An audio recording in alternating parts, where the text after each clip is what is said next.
Hi, my name is Tianyu Shea. I'm a third-year medical student at the New York Institute of Technology, and you're listening to Do or Do Not. If you don't know what we're about, I highly suggest you listen to our introduction where we go into exactly who we are and why we're making this podcast. Basically, in this podcast, we will interview osteopathic physicians. We will speak to them about how they became interested in osteopathic medicine and medicine in general, how their education and experiences in medical school shaped their interests as a physician, and examine their journey through residency and fellowship into practice.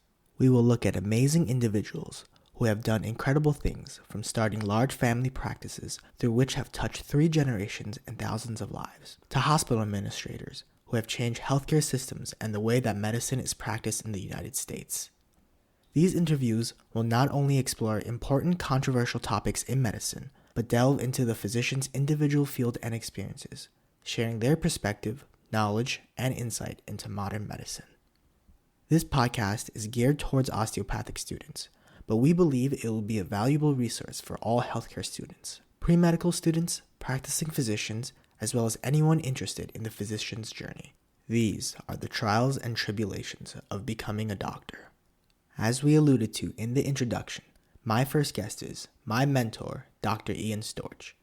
Dr. Storch is a gastroenterologist who is practicing in Long Island, New York for almost 15 years. Dr. Storch received his medical degree from the New York Institute of Technology and did a residency and chief residency at Northwell Health Manhasset. He did a fellowship in Miami at the Miller School of Medicine and world-renowned Schiff Liver Institute. In addition to private practice, Dr. Storch publishes and also lectures preclinical courses at both NYIT and Hofstra School of Medicine, where he is assistant clinical professor. He always takes time to mentor students, and I know that in this interview, he will shed light on the physician's journey and illustrate how hard work and perseverance pay off.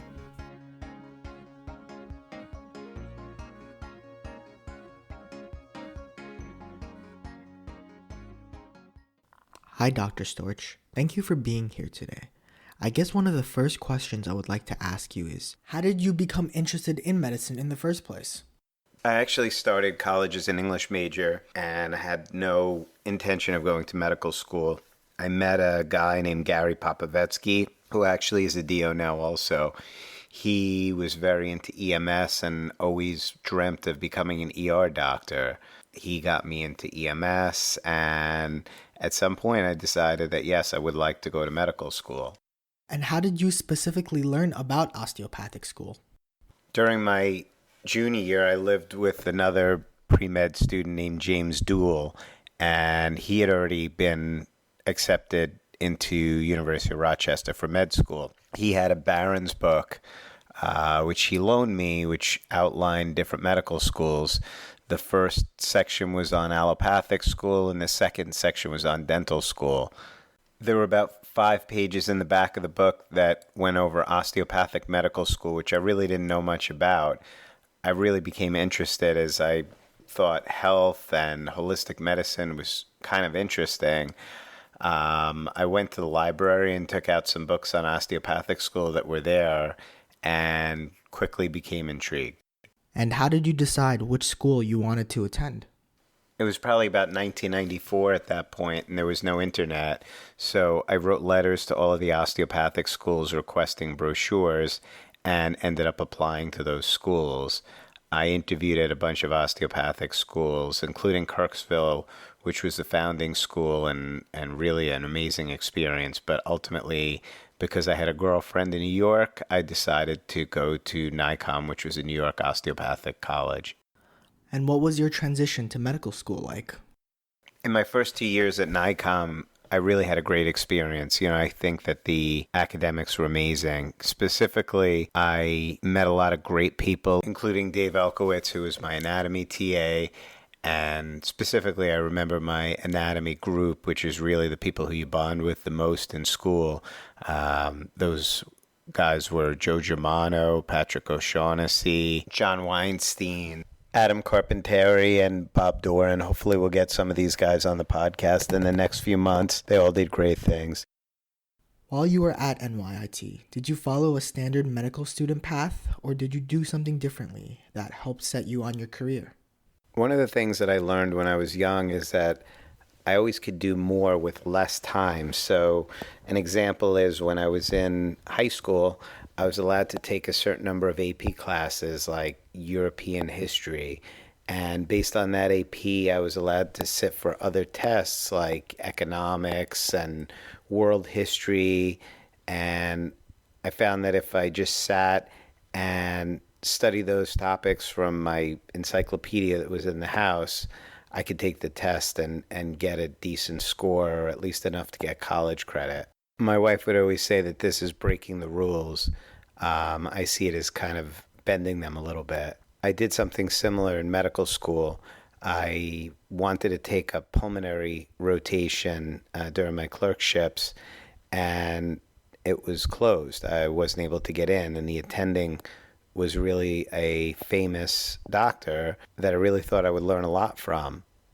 I went to the dean and asked if I could switch the class, and they wouldn't let me. So on the first day, I actually had radiology that month. I went to my radiology rotation and found out that it was a little bit of a joke. One of the other students told me that you just sign a piece of paper and you can go to the beach for the day. So I decided, wow, that's great. I signed the piece of paper and I went to the pulmonary rotation. When I got there, they didn't ask any questions, and I really was amazed that I got to round with this famous pulmonologist. It was amazing, great, I learned a lot. But then at the end of the rotation, when I finished, I knew I had a pulmonary rotation, which I'd already done. So I went to the lab at one of the local university hospitals and inquired about research. I was already interested in gastroenterology, so I found the GI project and kind of hooked myself up and was able to spend a month setting up a research project, which continued for the rest of my medical school experience. So how did you become interested in gastroenterology in medical school? My medical school had a lot of different hospitals that we rotated through, and there was one hospital that was really coveted, but was only given to really high scoring students. And I worked hard in my first 2 years. I was very fortunate to be given one of those rotations. When I started, there were other medical students there who were actually from NYU. The school at the time was an NYU affiliate. And I was actually sort of a second class citizen there and locked out of a few of the lectures that NYU paid for that my school didn't pay for. There was a attending who was super nice, and I became friends with the NYU students, and they said you should really come along to the lecture regardless. And that doctor actually let me sit on the lectures. He was a gastroenterologist, and I learned a lot from him. But that's not what made me want to go into GI. I actually had an experience where one of my residents, who wasn't the nicest person that I'd ever met, actually looked at some of my charting notes, and they were a little deficient because we hadn't been well prepared for hospital rounds at that point in the first 2 years of medical school. And she asked me how I even got to where I was as a medical student, and I was very upset. And I remember I was sitting at the desk looking at a chart, just kind of staring down and thinking maybe I'd made a mistake in my life choice. And a doctor came over and asked me if I was following the patient. And I told him I didn't even know what I was doing with the chart. And he was so kind and said, maybe we'll go over the chart together. And he taught me a lot about the patient and brought me into the room and saw the patient with me. And he was a gastroenterologist, and he was so kind and nice that over the next few weeks, I did my best to spend time with him. And he invited me to come to his office, which I very happily took him up on later in the rotation. And at that point, I decided that I wanted to be like him and that I wanted to be a gastroenterologist. And it was really his kindness and just compassion and the fact that he helped me in that first few months as a medical student that really shaped my career path. There are definitely, other things that drew me to gastroenterology. I love internal medicine. I love thinking about cases. I love interacting with patients. I enjoy procedures, which, GI really gives you a great combination of all of those things. But I think in reality, it's really my experience with this doctor in my first clerkship and just his kindness and compassion and the fact that he took the time to help me that really shaped my whole career. Wow, it's amazing how one doctor's nurturing and mentorship can set you on the course for the rest of your career. Moving on to your residency. At that time, I know there were separate DO and MD programs. You chose to go to an MD program. Can you tell me what that was like? My path to becoming a gastroenterologist was not easy. So I did my internal medicine at that same academic center where I did my original medicine clerkship as a private hospital. At the time, there was no match for internal medicine. It was, for DOs at least, and for foreign grads, kind of a free-for-all. You could go through the match for allopathic medicine, or you could go through the match for osteopathic medicine, or you could sign outside the match sort of as a free agent. So I interviewed at a few different places like Cleveland Clinic and Mayo Clinic, but ultimately, because my family was in New York, I decided to sign outside the match at this hospital, which I really felt was great. I spoke to the chief of gastroenterology at the time and talked to him about the possibility of a GI fellowship, and he told me that I had a great reputation and I really worked hard as a medical student, and if I continued, that he didn't see any reason why I would have any problem becoming a GI fellow.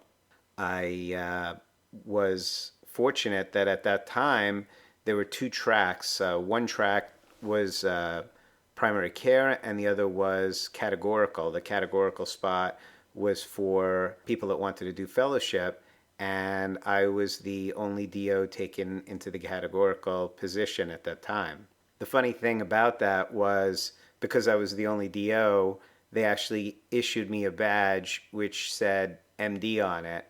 I remember actually going down to the area where you got your badge and told them that they made a mistake, and I converted my badge back to my right initials, which were DO. The funny thing is, when I came back to the floor and the other osteopathic residents were there, they had noted that I got MD on my badge, and they all switched their DOs to MD. So for the 3 years that I was there, I think I was the only official DO in the program. Everybody else in the program had MD on their badge.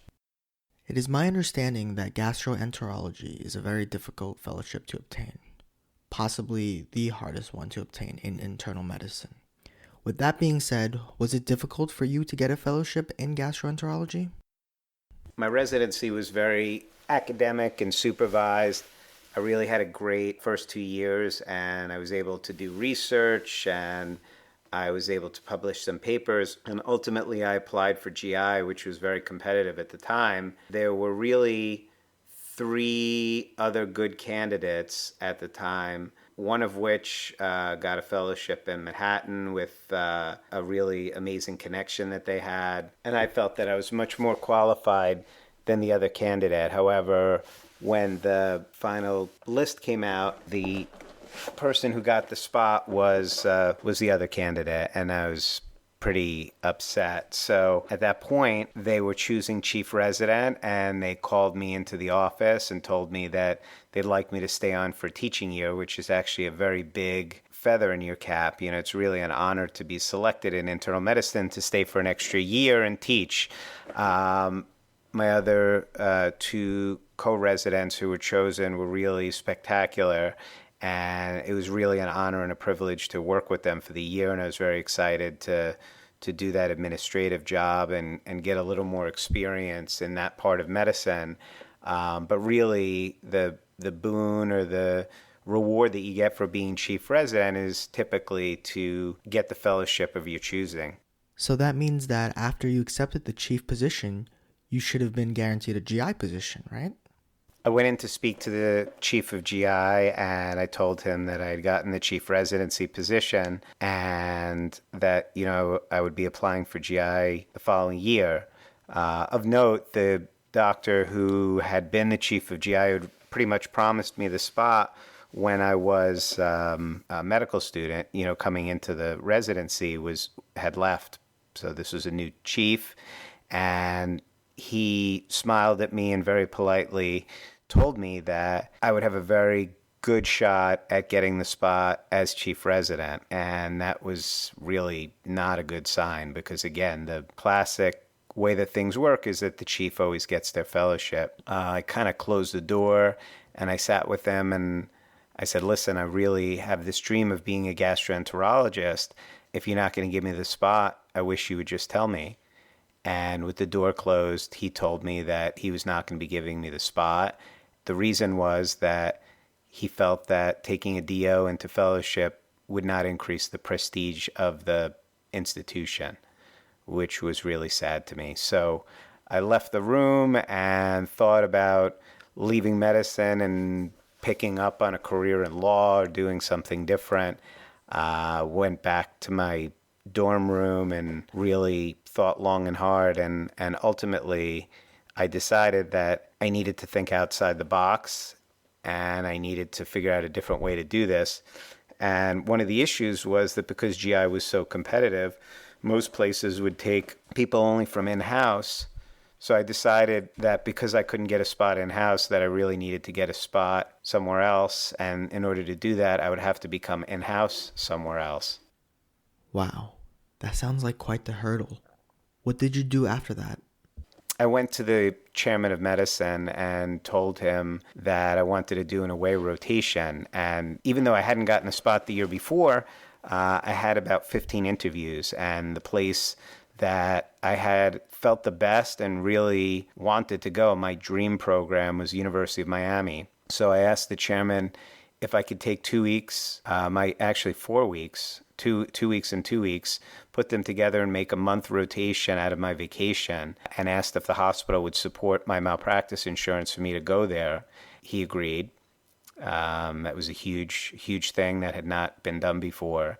I then called up the chief at the University of Miami for GI, explained to him that I wanted a spot, and I thought that it would be helpful if I could come down for the month and work and really show what I was made of. He was really a tough guy, super intelligent, very famous, very nice. And he said, look, Storch, I remember you very well.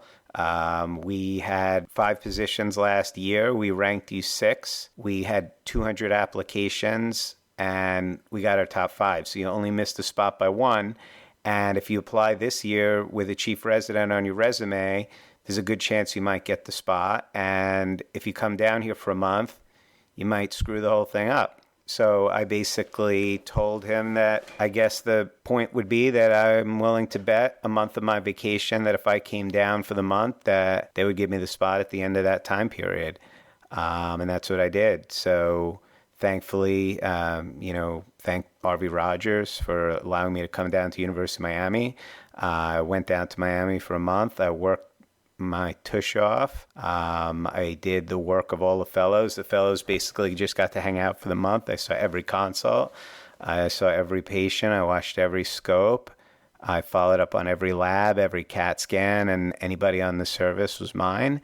Long story short, at the end of the month, they allowed me to come to University of Miami for a GI fellowship. Dr. Storch, I understand from my previous discussions over the past couple of months that the University of Miami was an amazing place to train in gastroenterology. What was your proudest moment as an osteopathic physician while you were there? I think one of my proudest moments at University of Miami was in my senior year. There was another hospital that we were affiliated with called Mount Sinai, and there was a DO program there, and one of the chief residents was applying for GI. There were 8 attendings or 10 attendings, I believe, at the time, who would all sit and vote and decide who was going to come to University of Miami for fellowship. The chief of gastroenterology at Mount Sinai was really promoting their chief resident, as he should. A few of the attendings were arguing that they didn't think that he was a good candidate because he was a DO. And this fight or argument or disagreement, as I was told the story later, went on for some time. And there was a doctor named David Asturias, who's also a super nice guy, who sat in the back and was just smiling. And about 20 minutes into this argument, they turned to David Asturias and said, David, what do you think? And he just smiled. And they said, why are you smiling? And he said, we already have a DO in the program. And the attendings, all looked at him and said, look, what are you talking about? We don't have a DO. We've never had a DO in the program. And he said, look, Storch is an osteopathic physician. They didn't believe it. They were like, yeah, I don't think so. And yeah, I remember I was doing a case in the ICU with one of the junior fellows, and I got called to come down to this meeting room emergently. And, I kind of told them I was in the middle of a case, and they said, listen, drop what you're doing, have somebody else cover you. We want you to come down. And I was a little concerned that maybe I was in trouble. I was ready to graduate, and I can't say I didn't get myself into some spots every once in a while. So I went down to the room with a little trepidation, and when I went in, they were all looking at me, and they said, Storch, are you a DO? And I kind of took my badge out and showed it to them, and I said, yeah, I'm an osteopathic physician. And they all just started laughing. So ultimately, they explained it to me, and they decided that they were going to give the guy the spot. So, that was really a good feeling for me. Dr. Storch, you have really had a varying degree of education experiences in different types of hospitals. North Shore is a private hospital in an affluent area of New York, and Jackson Memorial is an inner-city hospital in an underserved area of Miami. Can you give our listeners some advice on how to choose which setting is better for residency or fellowship? I was really lucky with my whole medical education, starting at NICOM, which was great. North Shore was a private hospital where I trained. It was amazing. Again, very academic and supervised. Then I went to Jackson Memorial, which is University of Miami, for GI fellowship. That was a very unsupervised public hospital. Really an amazing experience to be able to train there. I couldn't have gotten training that was better anywhere else. And I talked to one of my good friends, Jonathan Weinstein, all the time. He was chief resident the year after me, about, what's better, a public education or a private education, more supervised, less supervised. And ultimately, I think it comes down to the actual student or resident. You can get a great education in either situation. I think both situations have their pros and their cons. It's just a matter of really always putting in the effort and reading and studying and caring about patients and being meticulous, So again, there are pros and cons to both. I was lucky to have a private supervised experience and a public unsupervised experience. And again, I think the combination of both is actually what made me who I am today, the doctor that I am today. But as far as advice on which one is better, I don't think I can specifically advise on that. I think, some students, some residents do better in one over the other, but ultimately, I think you can get a good education no matter where you are. What about after you graduated from the fellowship? What was the process of finding a job like? When it came to choosing a job, I thought it was going to be really easy because everything that I had done previously was so competitive. And there's a pretty good job market for physicians. As most people know, there is a physician shortage, which is always surprising. But actually choosing a job was much harder with different opportunities, sort of deciding what was right for me. I looked at academics, I looked at staying in Miami. I thought about coming back to New York, which ultimately I did because that's what my wife wanted to do. I chose private practice, which I love and I'm very happy with. However, sometimes I'm sad that I didn't do more academics and stay with research and things like that. Yeah, again, I think that's sort of an individual decision. It's hard to advise in a short period of time on these things, but I think everyone has to do some soul searching and figure out what's important, and it's not one size fits all. If you didn't become a gastroenterologist, what would you have done instead? If I had to pick a different specialty or something different to do in medicine, and I have thought about this before, I think I would do internal medicine, stay in private practice and do general internal medicine and have a nice practice.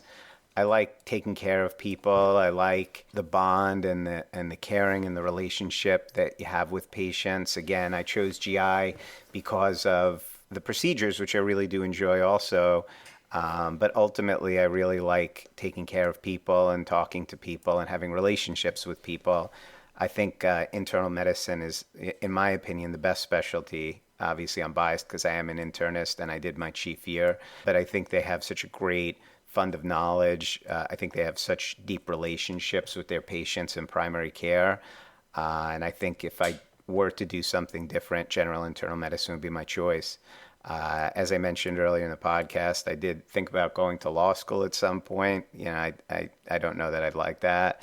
And I always think research is interesting. I think the business of medicine, as far as startups, these are always very sexy, but, I don't know that that's something I would ever actually do. Dr. Storch, I appreciate you sharing your story so far. I think there are a lot of lessons that we can learn from your experiences. Can you think of any wisdom and advice that was passed on to you that had an impact on your journey? I can think of two things specifically. One is when I did my surgical rotation, there was a surgeon who taught me the 3 A's of medicine, which I've passed on to many people. It's certainly not mine, but I've repeated it enough times that I feel that it's mine. The 3 A's in order of importance are availability, affability, ability. Availability, you have to be around. You have to be always willing to help and do.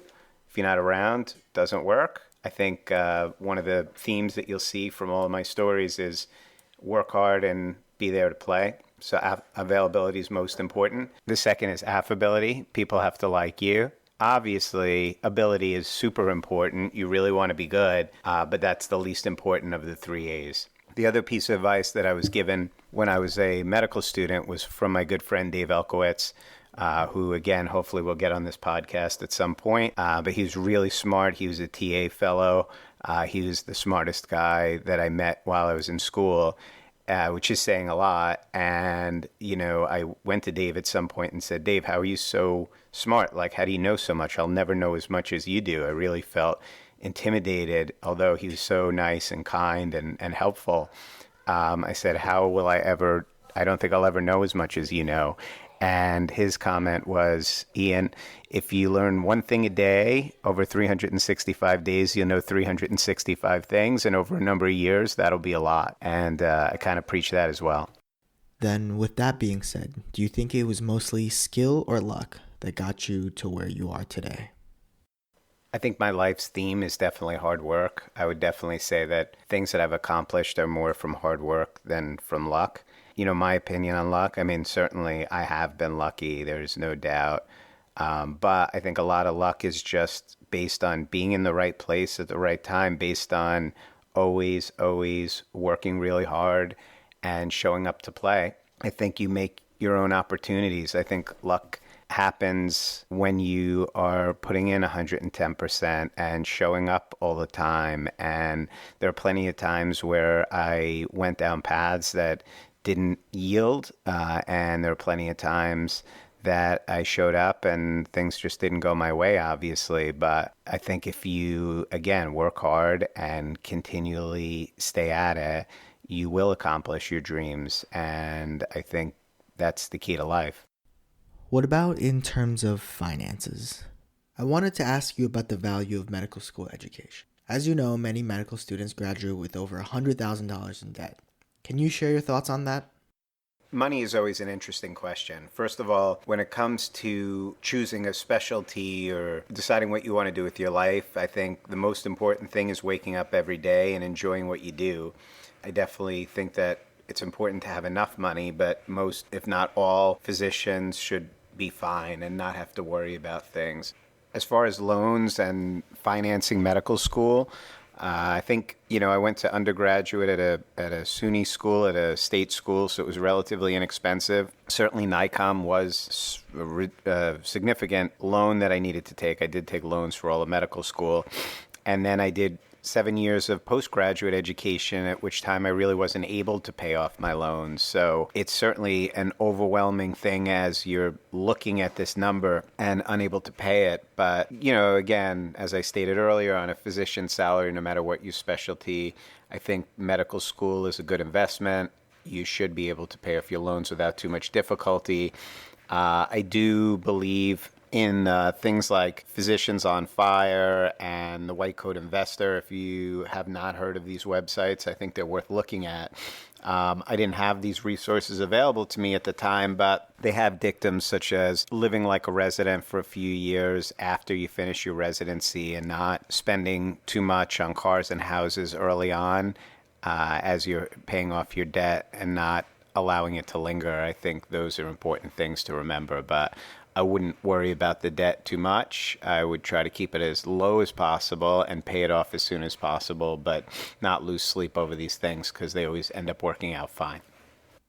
Thank you for sharing your story and advice with us. There is no question from this interview that your story and achievement is inspiring. But do you think the path would have been easier if you went to an MD school? So listen, I don't want you to get the wrong idea. First of all, GI was super competitive at that point in time. I had a lot of MD friends who didn't get GI fellowships at that point, even at their in-house institution.